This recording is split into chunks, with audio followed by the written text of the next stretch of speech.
Hi there, you're on the Valley Trader. Good morning. As everybody knows, there was an alien sighting in La Junta this weekend. Oh, come on, man. Come on, dude. This ain't something to mess around with. Apparently, there was a local resident who shared a video that came out of her security camera that showed an alien-looking something or another coming out of, well, what I'm thinking is the side door of her house.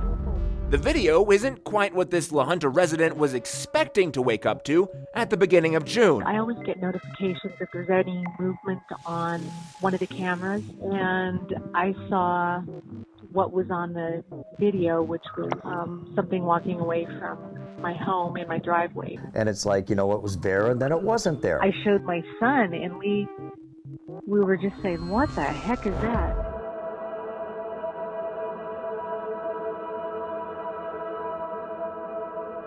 El 25 de diciembre del 2010, Gladys Córdoba logró esta videograbación en la enigmática zona de Marcahuasi, en Perú, que muestra a seres que parecieran enormes comparados con los humanos, imágenes de los que han sido llamados los gigantes de Marcahuasi. El 8 de mayo del 2011, Gladys publicó en su canal de YouTube la videograbación con un análisis comparativo. Observe y escuche con toda atención el video original. Y arriba, pues en las rocas. Ah, ya, así, acá con la largavista, ese punto que yo lo veo brillante. Es... ¡Dios mío! ¿Qué? ¡Mamá! ¡Míralo! ¡Ha crecido! ¡Mamá! Se paró hacia arriba, mamá. Acá se ve. ¡Qué miedo!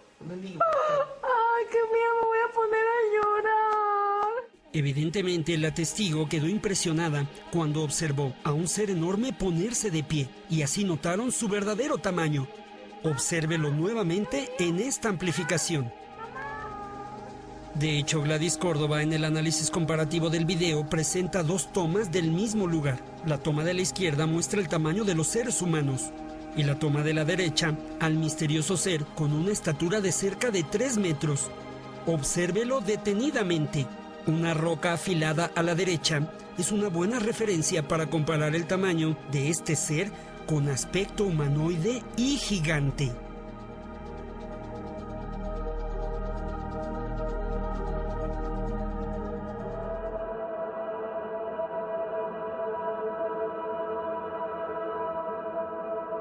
It was a strange looking being through the fog itself.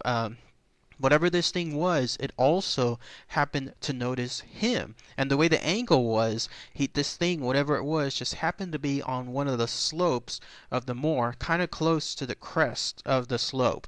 So not too far away, but still within a distance where it could disappear pretty quickly. And disappear it did, because the way that this guy Spencer described it, and again, him being a policeman, not to say that, again, like I mentioned in other videos, that's just automatically the end-all be-all of things, but you would have to consider the case that when it's a policeman, and in a lot of cases, those are, I guess, more verified testimonies than normal citizens, because they have to be in that position to give whatever is essentially that they're stating has to be more honest than others. It's just in their job. They have to have that responsibility.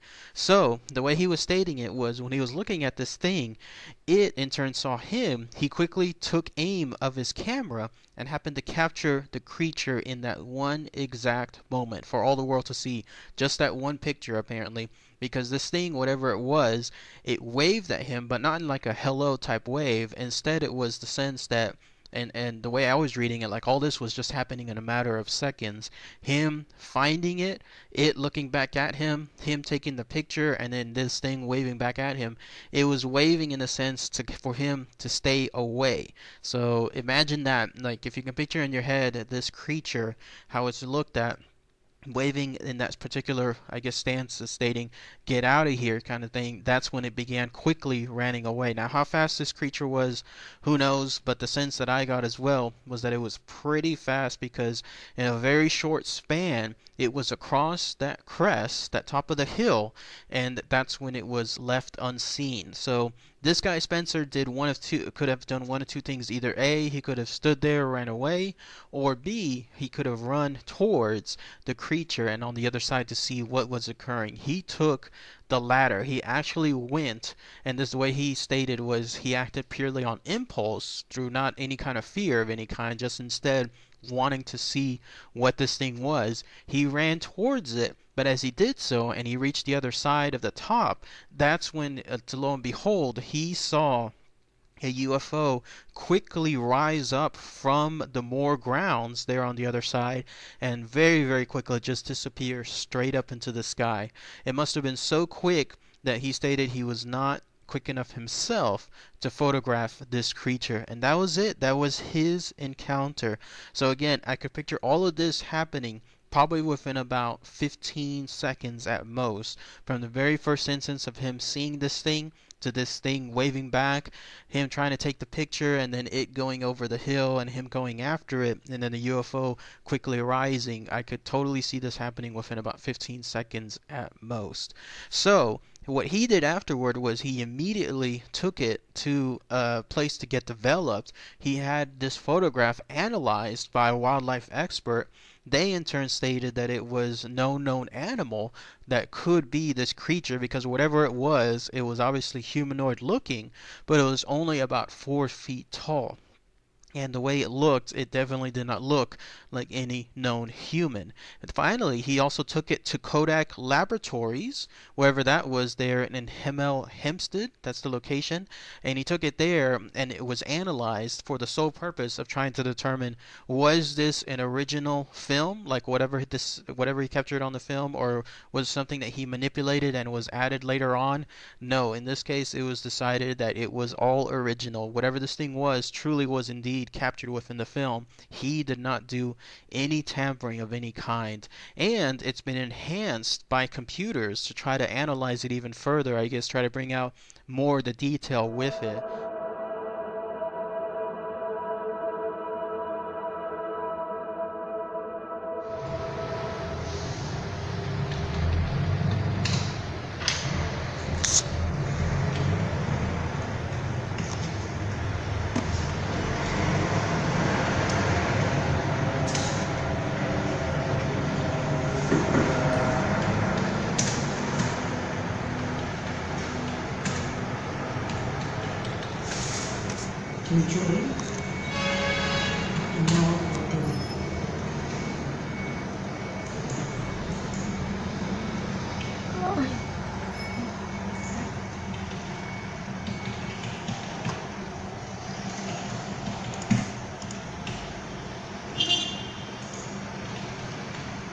Ahí cuando ya ella se da cuenta.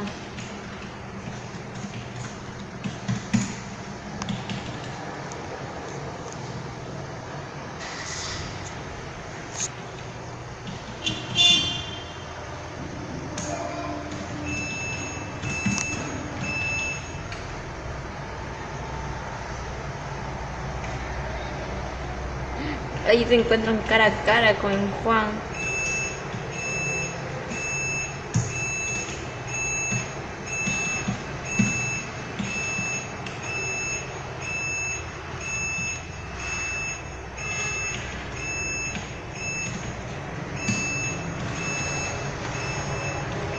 Se queda. Ahí es donde vuela. Ay. Se puede ver claritas sus patitas.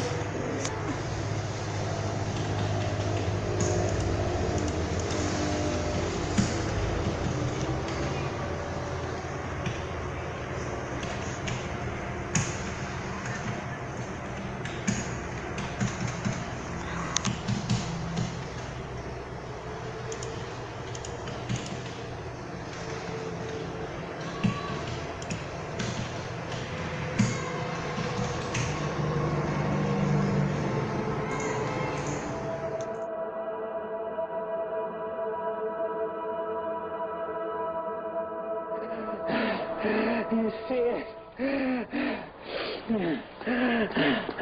Wait, there you go. Yeah, that's in color. I mean, I don't. Does that not look in color to you? Yes.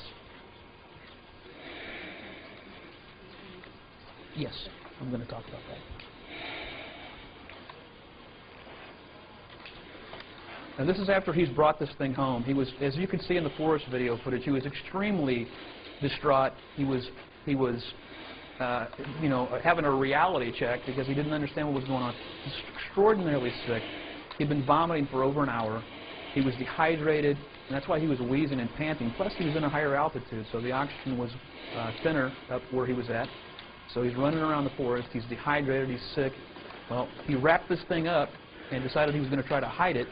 Before he knew it, he was back to his car, and he ended up bringing it home with him. And this is a short time later, he decided that he was going to document it. Because he made some phone calls with some friends, and nobody had called him back.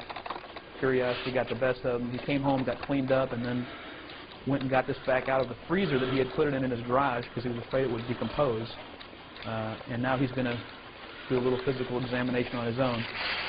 He's either extremely brave or extremely stupid, I don't know which. At this point, he actually thought it was dead. So we'll learn later that it wasn't dead.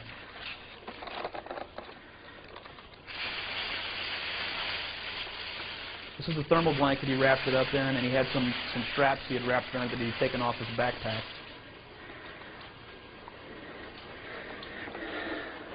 Yes, see, he is blinking.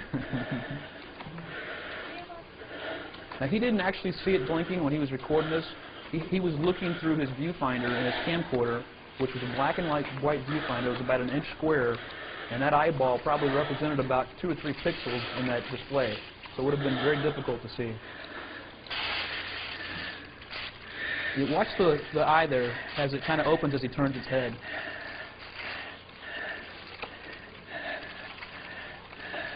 He was a little out of it at that point, I would say. Now the noises that you're hearing here, those are coming from the creature. Now he thought that as he was moving its neck that air was just escaping from the lungs, and he just wrote it off as, you know, just this creature was still dead. Now he's kind of opening the eye there just to examine it.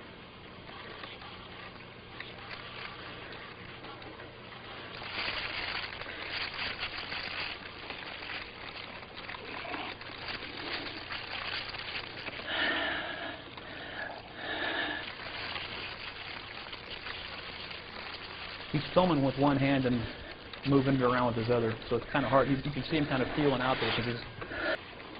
Yes, this is not the original. This is a copy of the original. The actual original, I believe, was stolen. This copy happened to have been sent off to a relative or a friend, I'm not sure which, and that's how he ended up still having it, because everything was taken out of his house. That noise came from the creature again.